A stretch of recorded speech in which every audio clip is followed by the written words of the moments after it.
Have you slept in a lab before, Joe? No, I haven't. Well, I hope you have a good night's sleep. This is one of 14,000 sleep experiments that have exploded on campuses all over the nation in the last few years. I'll just finish up here. Maybe you can tell Joe what you'll be doing as far as what he has to know anyway. Now, these electrodes will register eye movements. These two mainly up and down. The electrodes at the sides of the eye will register horizontal eye movements. There seem to be a lot of wires, but once you're asleep, you won't notice them. These electrodes are not used to send current in, but rather to pick up subtle electric changes coming from the muscles that control the eye. What have these eye movements to do with sleep? We have been sleeping for thousands of years, yet, remarkably, it was not until 1953 that a graduate student, Eugene Azarinsky, noticed that while you sleep, a dramatic activity takes place. Your eyes move. These movements were named rapid eye movements, REM, REM for short. You can observe them yourself at night if you stay up and watch a sleeper. Or the rapid eye movements can be recorded on the electroencephalograph, or EEG. And researcher Nathaniel Kleitman wondered, could REM tell us when a person is dreaming? The answer to this seemingly simple question helped to fling open the doors to the closed domain of sleep and dreams. And once inside, we are discovering startling new realities about who we are and how we live, awake or asleep.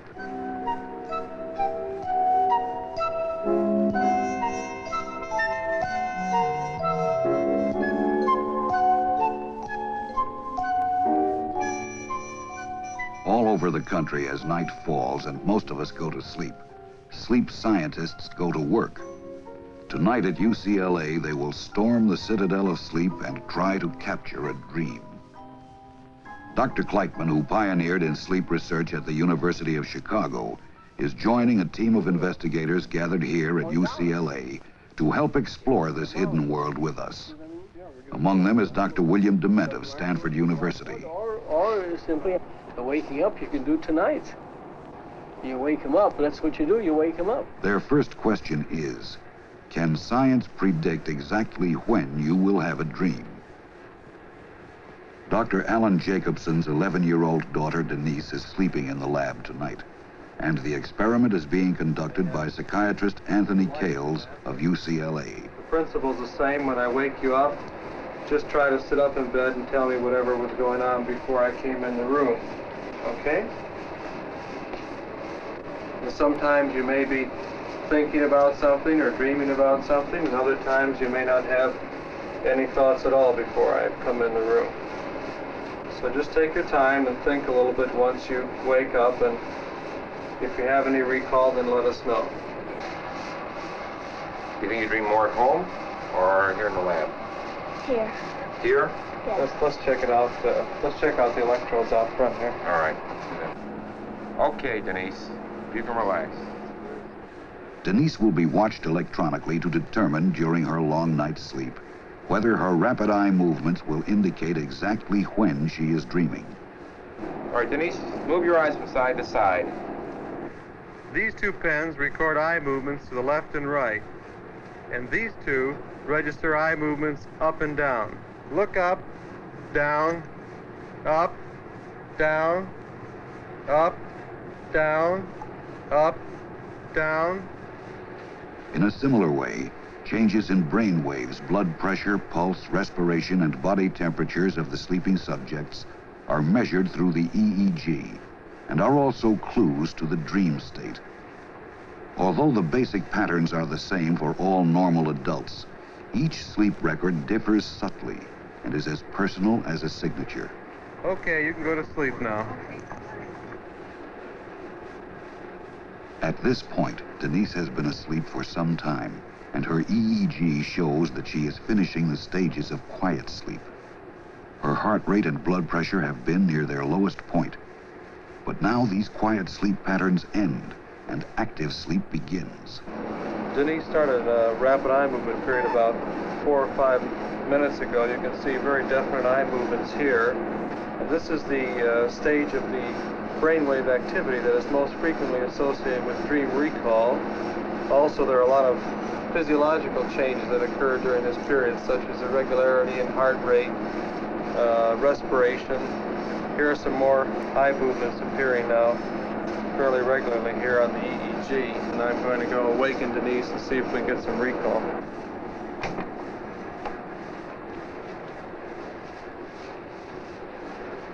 Denise, just sit up and try to remember what was going on before I came in.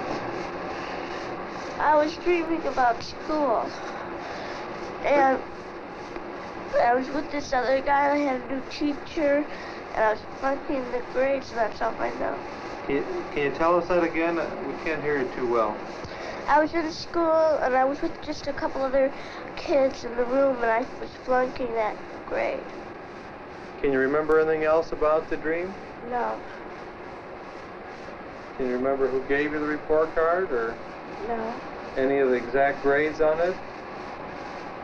No. Just that it what? It wasn't good. Wasn't good. Okay, Denise. So they can tell when we are dreaming. But how often do we dream? Our second subject is Joel. His dream pattern will help us find out.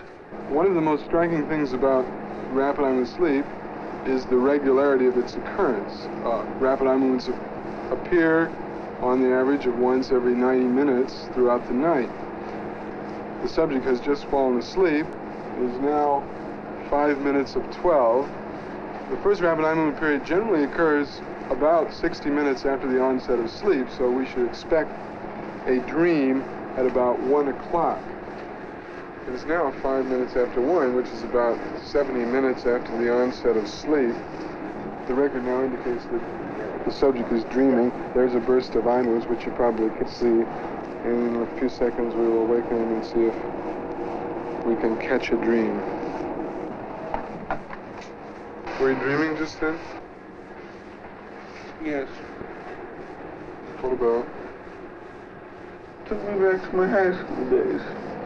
I was at a Shakespeare festival. Uh-huh.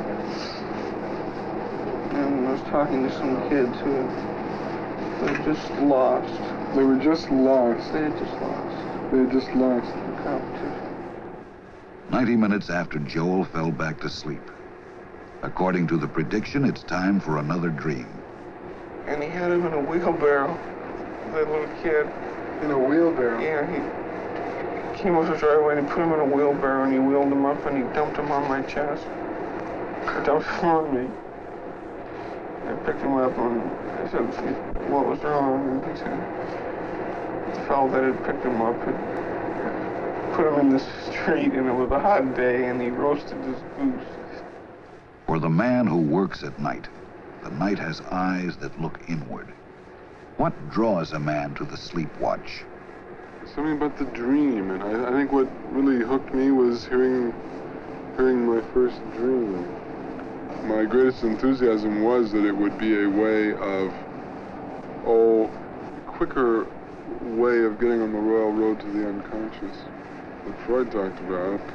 I heard a lecture by Kleitman. I happened to be a student at the University of Chicago, in which he was posing a question of how do you go to sleep? And it's an intriguing question, intriguing enough to visit his laboratory, and then at that point to see instantly really that there was a new way of studying dreaming. That was the key thing. One sleep record, one eye movement episode, and that's it. Like that. I guess it's like love at first sight. 4:45, about 90 minutes later, and time for a third dream. Were you dreaming just then? Yeah. What about?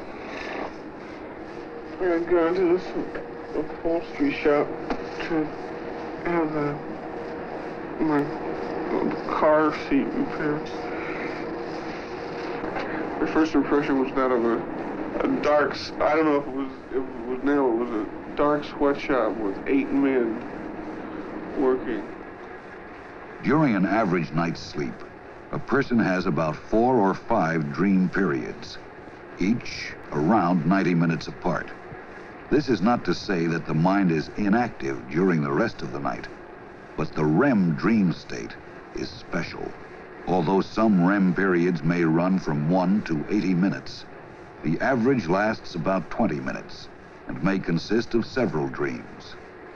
But suppose, like Mr. Bates, you're one of those who knows he never dreams. Hi, Mr. Bates. How are you? Very good. How have you been? Pretty good. Good. We'll be in this room here tonight. You remember Dr. Jacobson? What we'll be doing with you tonight is just letting you sleep most of the time, but we may wake you up once or twice. Okay. And see if anything was going on before we came in the room. If you were thinking of anything or dreaming of anything, or maybe nothing was going on. How have your dreams been lately? I don't have. Don't have any? No, What happened to them? I don't know. How long has it been that way? Since, What? you know, you had dreams regularly. Would you say? I don't say. I don't know. 10 years ago, were you having dreams regularly that you could remember? I think it's been that way about all my life, like that. Uh-huh. This is Mr. Bates. Mr. Bates, Dr. Kleitman. I know you. How old are you? 84. 84. He's just a young man. How's that feel now? Okay.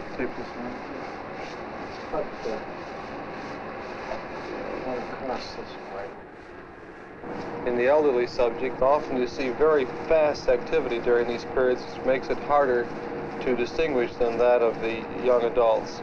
But you can see here that he's clearly having some eye movements on the record with very fast activity, and we're going to go in and awaken him now and see if he has any recall at all. Mr. Bates? Yeah. Anything going on before I came in the room? Yes. I think that I was getting ready. You think you were what? Getting ready to go to work. I was in New York City in the milk business. In New York City where? In the milk business. Uh-huh. Tell us some more about it. Well, that's about all I could. Then somebody hit me on the shoulder. Somebody hit you on the shoulder? Yeah. Were you in the milk business before? Oh, I used to work at it. Okay. When he awakens, will Mr. Bates remember that he had a dream tonight? Do you remember any dreams at all tonight? Well, just that one I told you about. That's the only thing I can remember. That was a pretty good dream, wasn't it? I guess. Well, there are many people like you, you know, who say they never dream, but when they come in the lab and we awaken them during these dreaming periods, they're able to recall something. Mm-hmm. And certainly the thing you recalled tonight was very clear-cut and seemed to be pretty definite. Do you remember what it was again? Yeah, getting ready to go to work. Where was that at? Well, it was partly here in California. Is that where it was in the dream? Well, that I can't say. That I don't know.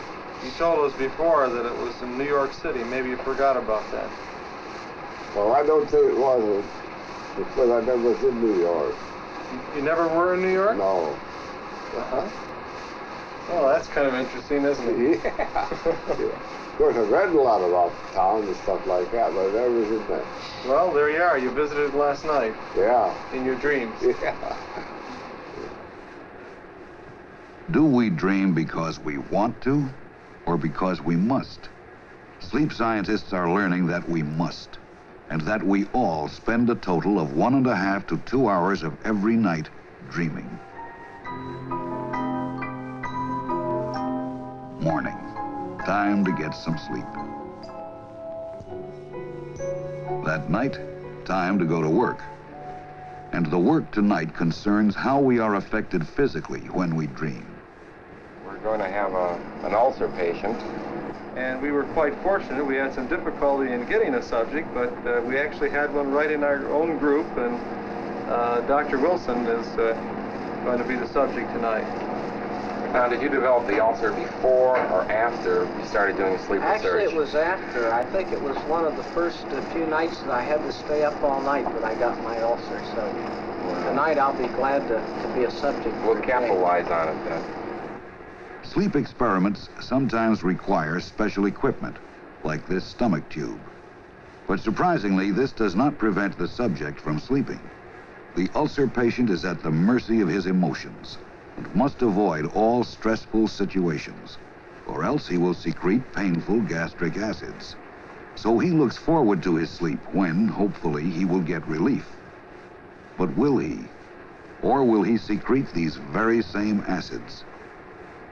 By means of this experiment, we hope to find out whether there are stressful conditions in our sleep. We know that people who have ulcers or who have had heart attacks or have heart difficulty, that often the expression is they need a good night's sleep. And yet people do die suddenly in the middle of the night from a heart attack or awaken in the middle of the night with severe pain in their stomach or epigastrium. So really it's a big question as to what is going on when these events are occurring. The subject is now in his quiet stage of sleep. No dreams, no stress, no secretions in the flask. But once he begins to dream,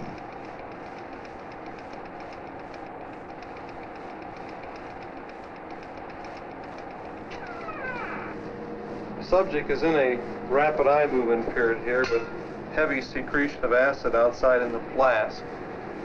And you can observe there the eyeballs moving back and forth beneath the eyelid. to all appearances, the dreamer is peaceful and relaxed. But underneath, his stress is so great that his gastric juices secrete as if faced with a daytime emergency. What can he be dreaming about to have caused such a drastic reaction? When awakened during the time of his greatest secretions, he reported to Dr. Kales that he was happily dreaming of a party and a trip to Hawaii. You and I were in the dream. I think we'd been out maybe to a party or something. And I said something about maybe I'd like to go back to Hawaii someday. If it is not primarily the content of the dreams that causes this stressful body reaction, what does? Studies have shown that for all of us, the dream state is by nature a state of stress. If we don't have ulcers, we don't respond to this stress with gastric secretions. But we do respond in other ways. While we dream, our seemingly quiet bodies are in a state of chemical uproar, in some ways more active than when we are awake. For when we REM, our blood pressure rises sharply, our breathing becomes erratic, adrenaline shoots into our system as it does when we are in a state of daytime emergency or anxiety. The ulcer patient reacts to this as he does to daytime stress, with gastric secretions. The rest of us do not. But we do each react in our own way to the stress of REMing. Shakespeare said, "To sleep, perchance to dream. Aye, there's the rub." Today we say, to sleep, to dream. No perchance, but plenty of rub. As we develop and begin to live our lives, the content and nature of our dreams take shape. And the interpretation of this content may one day wind up as the subject of long discussions on the analyst's couch. But when do we actually develop the capacity to dream? At birth and even in the womb, the baby already has the physiological equipment with which to dream. How old is she? How old is 3 she? days old. 3 days. And full-term baby, Full-term baby. and everything has been fine. Everything has been fine. Dr. Arthur Parmalee and his associates at UCLA have shown that at birth, about 50% of an infant's sleep time is REM, or the dream type of sleep.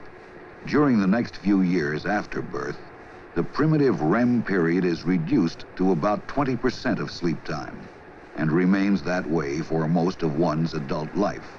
This baby is now in a special state of sleep called rapid eye movement sleep or active sleep. And in this sleep, the respirations are irregular. The heart rate is irregular, as you see by this wavy line. The chin muscle activity is down, is minimal. There are eye movements, and the electroencephalogram tends to be flat. The baby is now going into quiet sleep with more regular respiration. According to Dr. Parmalee, the way in which a baby switches back and forth from REM to the quiet stages of sleep may be a clue to normal or abnormal development at a time when a baby does little but sleep and there is not much other behavior to check.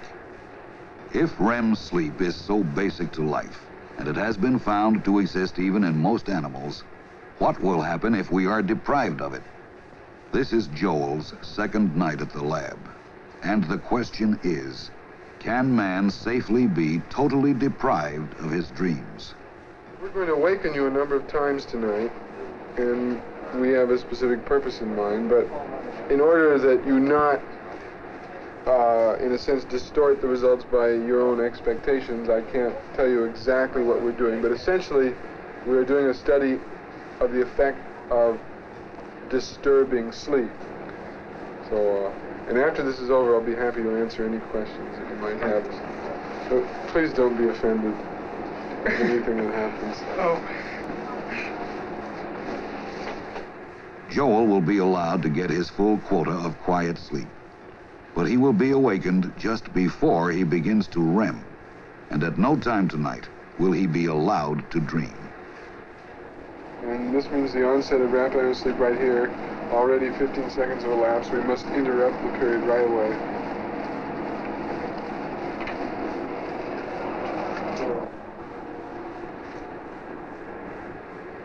Were you dreaming just then? No. You sure? Mm-hmm. Were you asleep? I think so. Can you remember anything? No.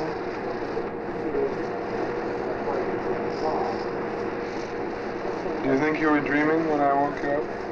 No. You feel sure you weren't? Don't think so. Okay. Go back to sleep. If we keep these awakenings up throughout the remainder of the night, this will curtail the REM sleep time by about 90% or maybe even 95%. And then we go in and awaken the subject and keep him awake by some sort of inane conversation for 2 or 3 minutes, and then allow him to go back to sleep. And the reason for this is if you don't get him fully awake and keep him awake for a minute or two, then he will go immediately back into REM sleep. We'll immediately have to awaken him again. Are you widely awake? Well, I shift into it. Try to make the best of it. It's a patriotic thing to do. Right. Can you say, Peter Piper picked a peck of pickled peppers? Can we talk about it later? All right. Were you dreaming just then? No. Are you certain? I don't think I was. What is 13 times 27? I don't know. Go back to sleep.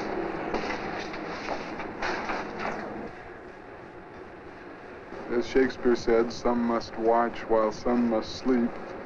We're the watchers, and in order to study normal sleep, we must watch at night.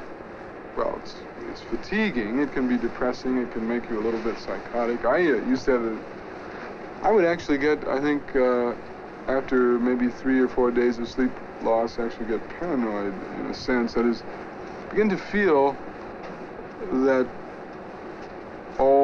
people were sort of plotting against me, and have this feeling, and at the same time know absolutely perfectly well that it was not true. But for the sleep researcher, it's really a condition of both sensory and social isolation. He is alone at night. I would say either we are very dedicated or we are all schizoid. I don't know. As the night goes on, Joel's need to dream becomes overwhelming. By dawn, he must be awakened every 15 minutes to prevent him from dreaming. Were you dreaming just then? No? Experiments like this have gone on for as many as 15 consecutive nights, and the number of awakenings needed to prevent REM got as high as 20 an hour. I don't know whether it was conscious or a dream. Were you dreaming just then? Joel? Were you dreaming just then? You sure? Okay, stay awake for a minute. Are you awake? Marked signs of psychological disturbance appeared: anxiety, irritation, suspicion. Was this due just to loss of sleep? No. Other subjects were awakened just as frequently, but not in REM periods. Their daytime reactions showed clearly that it was the loss of REM, rather than the awakenings, that led to these disturbances. When the subjects finally were allowed a full night's sleep, they spent much of that sleep REMing to make up for their REM loss. What happens to a person who is totally deprived of his dreams? As yet, the search for an answer has proven to be too dangerous to pursue. We've begun to suspect that we're inducing personality changes in the subjects and have discontinued these experiments until we are more certain of what REM sleep deprivation actually does. In order to clarify this, we have begun to do these experiments in cats and hope to get sufficient information that will enable us to carry on the studies in humans, subjects, safely, and to work on the problem of whether or not the deprivation of rapid eye movement sleep has anything to do with the onset of major mental illness or other related conditions. Does REM help preserve our brittle balance of sanity? This is just one of many crucial questions now under investigation by sleep researchers. Questions as yet unanswered. Will we one day be able to alter our sleep and dream cycles to help those in physical or mental need? How do different drugs affect this cycle? Will we one day change man's age-old 24-hour schedule of sleep and wakefulness? Today, we are witness to a revolution in self-knowledge, with possibilities as yet barely conceived. For we have all been strangers to the years that we spend asleep. And what we are now learning about that sleeping third of our lives may reveal new truths about our waking moments.